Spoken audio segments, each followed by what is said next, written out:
Hello po ulit mga moms and sirs! Salamat sa pag-abang sa Part 2 ng DepEd Order on the Guidelines on Recruitment, Selection, and Appointment to Higher Teaching Positions. Siguraduhin napanood mo na ang Part 1 ng video na ito upang mas maging malinaw ang pangunawa mo sa DepEd Order na ito. Huwag na tayong magpatumpik-tumpik pa at alamin na natin kung paano nga ba makukuha ang mataas na puntos para sa higher teaching positions dito sa DepEd. Tara!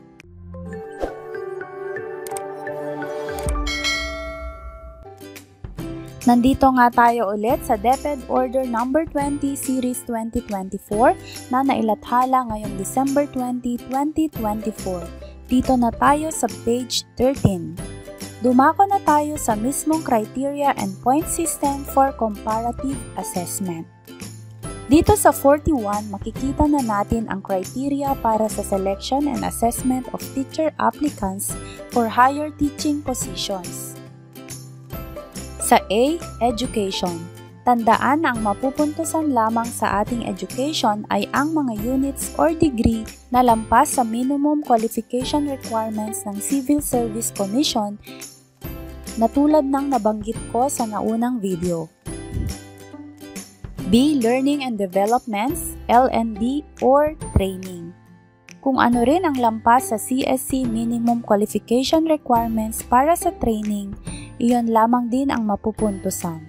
At within the last 5 years after the last promotion na training lang ang magagamit natin. Sinasabi din dito na only L&D or training in curriculum, pedagogy or relevant subject but not limited to NAEAP recognized professional development programs and courses shall be given corresponding points. So, ibig sabihin nito, ang mga trainings na walang kinalaman directly sa pagtuturo ay hindi na mabibigyan ng puntos. Letter C, Experience. Ang experience lang din na nag-exceed sa minimum number or months o years na nakasaad sa QS ng CSC ang mabibigyan ng puntos. Letter D, Performance. So, need ang VS na rating covering one complete performance cycle in the current position para makapag-apply po sa higher teaching positions. Dahil kapag wala po tayong VS na rating ay hindi po tayo makakwalify. Letter E, PPST Classroom Observable Indicators. Ito yung ating demonstration teaching na actual na gagawin sa mismong assessment. Lastly, letter F, PPST Non-Classroom Observable Indicators. Ito yung Portfolio Annotations and BEI or Behavioral Events Interview or simply an interview conducted during the assessment. Dito naman sa 42, the weight allocation or point system for each criterion is detailed in Table 1. Point system for comparative assessment. Nandito ang mga maximum points possible for each criteria. Education, 10 points. Training, 10 points. Experience, 10 points. Performance, 10 points. PPST, Classroom Observation, 30 points. PPST Non-Classroom Observable Indicators o yung Portfolio Annotations and Interview, 15 points, a total of 100 points. Dito naman po tayo sa rubrics for computation of points per criterion. Number 43, Education, Training, and Experience or ETE. Babasahin ko po para clear. The points for ETE corresponding to the applicant's qualifications exceeding the QS shall be computed using the increments table.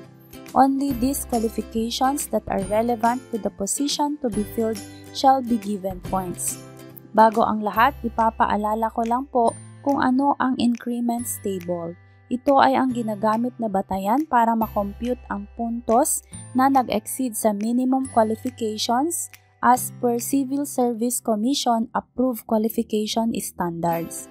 Tulad ng dati ko nang nabanggit, ang mga qualification natin na lagpas lang sa QS ang pwedeng mabigyan ng puntos.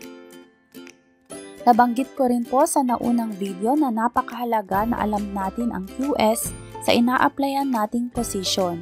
Ang Civil Service Commission po kasi ang ahensya na nag-a-aproba sa basic qualifications natin na government employees, kaya ang QS na aprobado sa kanila ang tanging masusunod.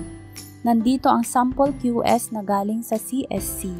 Sa ngayon, wala pa po akong mahanap na bagong CSC resolution para sa QS ng bawat bagong positions. Abangan po natin kung mayroong darating. Sa ngayon, makikita natin ang mga dating QS na mayroon na ay ang mga ito. So para malaman natin kung saang qualification level tayo, kailangan alam natin ang ating QS. Halimbawa, ang target mo ay Master Teacher 1 position for senior high school. Ang QS ng position na ito ay ito po. Kailangan daw ng master's degree as a qualification standard. Ang level nito sa education ay level 21. Ibig sabihin, 0 lang ang puntos mo kung hanggang master's degree lang ang natapos mo. Pero kung halimbawa ay nakatapos ka ng doctorate degree, level 31 ka na. Kapag ka ganun nga ang education mo, may mako-compute kang increment na 10 dahil 31 minus 21 equals 10. So, may 10 increments ka. Makikita natin mamaya sa rubrics kung ilang points yan. Ganyan din sa increment tables for training and experience. Ang mga exceeding relevant trainings at experience lang din ang magkakaroon ng puntos katulad sa education kanina. Kung hindi ka lumagpas halimbawa sa 4 years, dahil ito ang QS for master teacher, 0 ka sa experience. Kung 8 hours lang ang relevant trainings mo, 0 ka din sa training. So, ang tatargetin natin hindi yung QS kundi kailangan lagpasan yung QS at pumunta sa qualification level na kaya nating abutin. Kung kaya natin ang pinakamataas na qualification level, bakit naman hindi, di ba? Dahil dito natin makukuha ang mga perfect points para sa ETE ratings.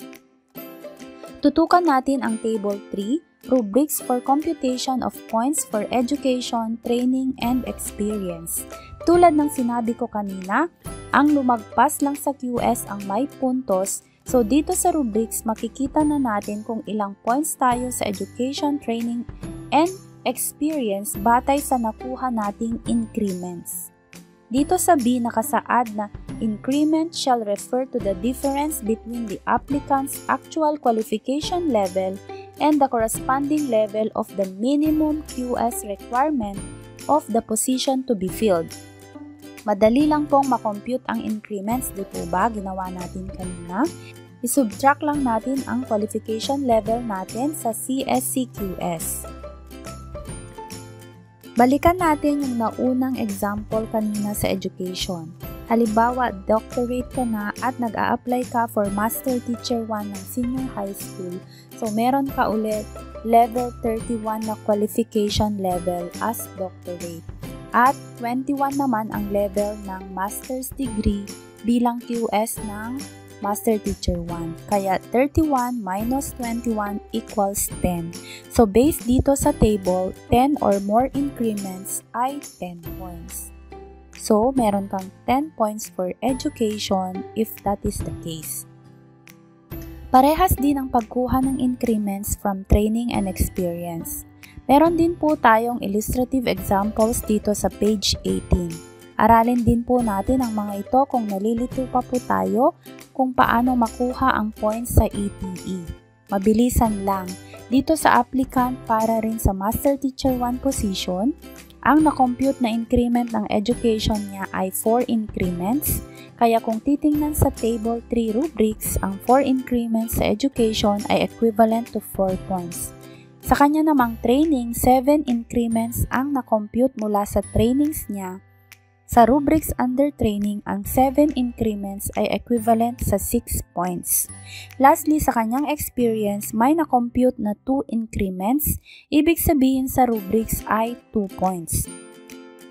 At dito sa illustrative example C, makikita na natin kung ilang points ang nakuha niya for ETE. Ang total points na pwede nating makuha for ETE ay 30 points, kaya ang applicant na ito ay may 4 plus 6 plus 2 points equals 12 points out of 30 points. So, meron lang siyang 12 points sa kanyang ETE.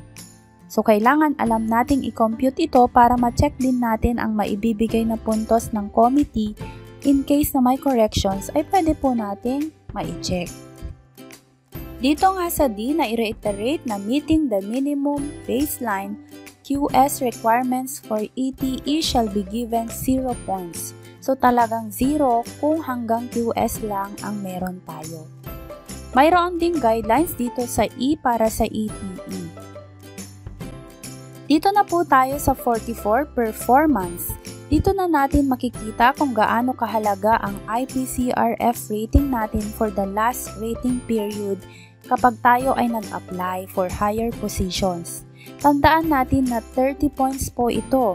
Kailangan na complete performance cycle ang IPCRF natin na ipapasa. Ganito po ang formula para ma-compute ang ating points.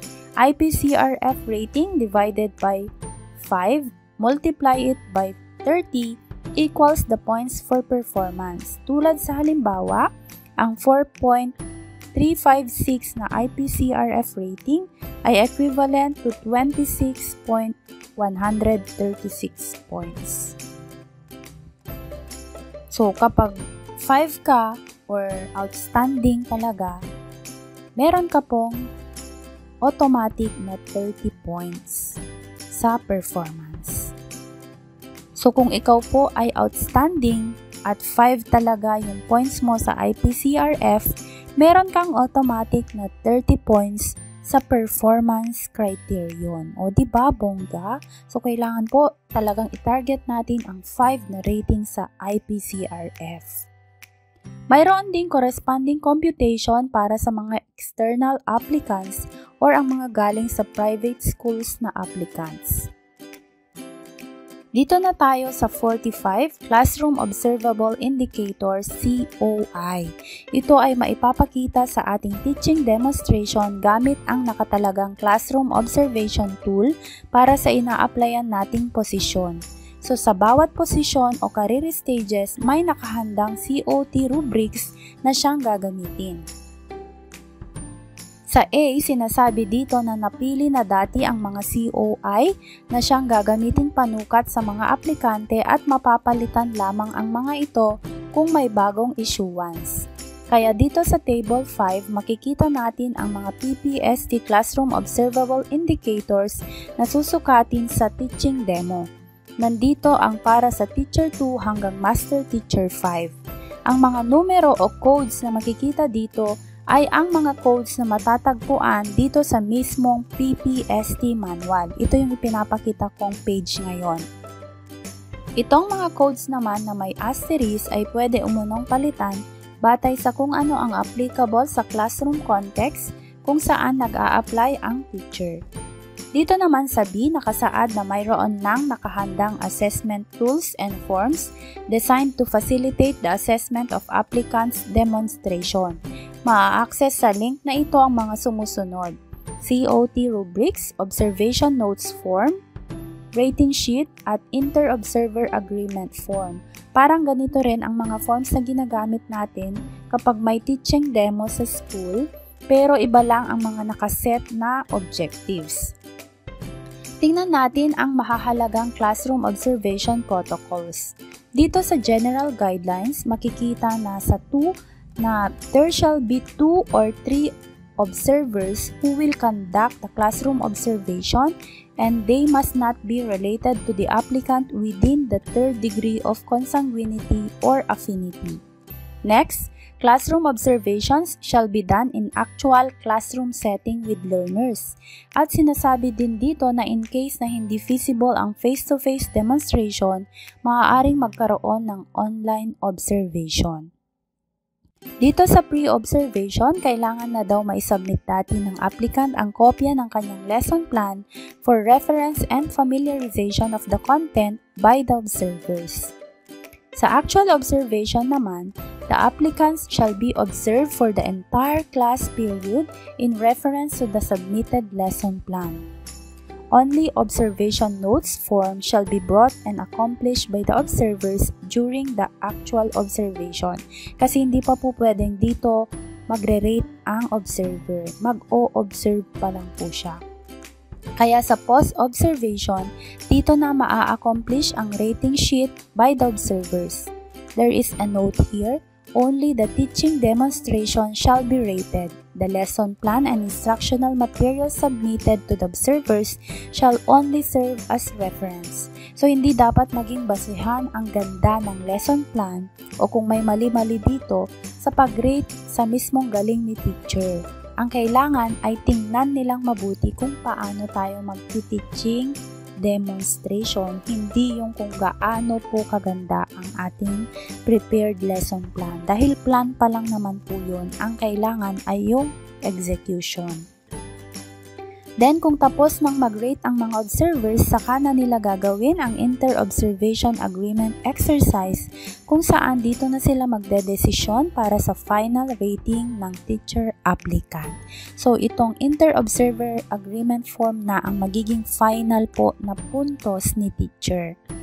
Dito sa D, makikita kung paano mako-compute ang rating ng teacher sa classroom observable indicators. 25 po ang points ng teaching demo, kaya i-divide ang COT rating sa highest possible COI score, which is 40, then multiply by 25 equals ang COI points. Katulad po dito sa halimbawa. Mag-focus naman tayo dito sa non-classroom observable indicators. Sinasabi dito na the demonstration of NCOI shall be assessed through the applicant's annotations on the submitted means of verification or MOVs from their RPMS portfolio and responses from the interview. Kung maaalala ninyo, ang mga annotations na ginagawa natin sa ating RPMS portfolio ay para pong reflection essay na mas maikli lang, hindi siya ganun ka-essay, pwedeng paragraph. Ito yung nagpapaliwanag sa koneksyon o halaga ng isang MOV sa isang target objective or indicator. Kaya dito sa A, makikita na rin natin ang mga non-classroom observable indicators na susukatin kapag tayo ay mag-a-apply sa isang posisyon. Makikita ang mga codes ng NCOI dito sa Table 6A. Nakatala rin dito ang mga codes para sa lahat ng career stages. Dito sa B, nakasaad na mayroon na ring mga nakahandang assessment tools to facilitate the assessment of NCOI. Mada-download ang mga ito sa link na to. Makikita rin ang portfolio annotations form at iba pa dito sa link. Magkakaroon tayo ng separate videos para sa laman ng mga link for COI and NCOI soon. Sa protocols naman dito sa portfolio assessment, number 2, the PAF shall be accomplished on the spot. Ano po ba yung PAF? Portfolio annotation form. So, dalhin lang natin ang mga MOVs natin at doon nila tayo pagsusulatin ng annotation sa mismong assessment room. So, doon po tayo gagawa ng annotation ng ating mga MOV, hindi po dati nang nagawa. Then, the applicants shall be given at most 2 hours to accomplish the complete set of the PAF. So, 2 oras po yung time na pwede tayong magsulat ng annotations. Pwede rin daw na online ang assessment ng NCOI kung hindi pwede ang face-to-face. At maliban sa pagsagot ng Portfolio Annotation Form or PAF, mayroon din yung BEI o Behavioral Events Interview. Dito ma-verify ang mga MOVs at sagot sa annotation ng applicant, kaya kailangan consistent ang mga sagot dito. Kung ano ang MOV, yun ang ipapaliwanag sa annotation at dapat yun din ang i-explain kapag sasagot na tayo ng tanong sa interview. Nandito naman ang paraan kung paano i-compute ang points for the NCOI criterion. Tandaan na ang mga annotations ay equivalent to 10 points. At interview ay 5 points, a total of 15 points for the NCOI. Yan po ang example kung paano makuha ang puntos na yan.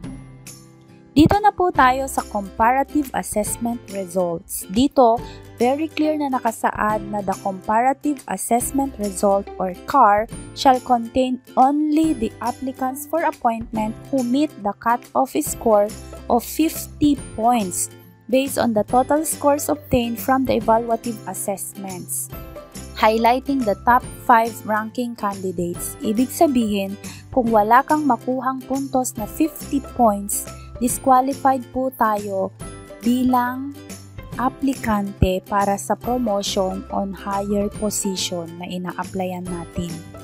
So, kailangan, dati pa lang, i-compute na po natin kung makakabuo po tayo ng 50 points. Hindi naman po natin masisigurado lahat ng points natin, lalo na ay may teaching demo pa, pero siguro pwede po nating i-estimate kung ilang points po yung makukuha natin para kung sa tingin natin ay kulang pa, kailangan po nating paghandaan talaga para po hindi tayo ma-disqualified sa second part ng assessment. Dito sa mga bahaging ito, mababasa natin kung paano maididistribute ang mga vacant positions sa mga applicants na nasa CAR o yung mga nakapasa under 50 points baseline.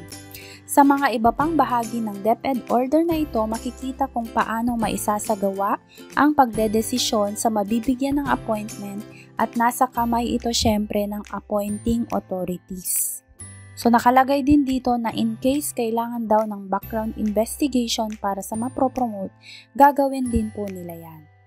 Sa mga huling pahina ng DepEd order na ito, makikita rin natin ang ibang annexes na nabanggit sa loob ng order.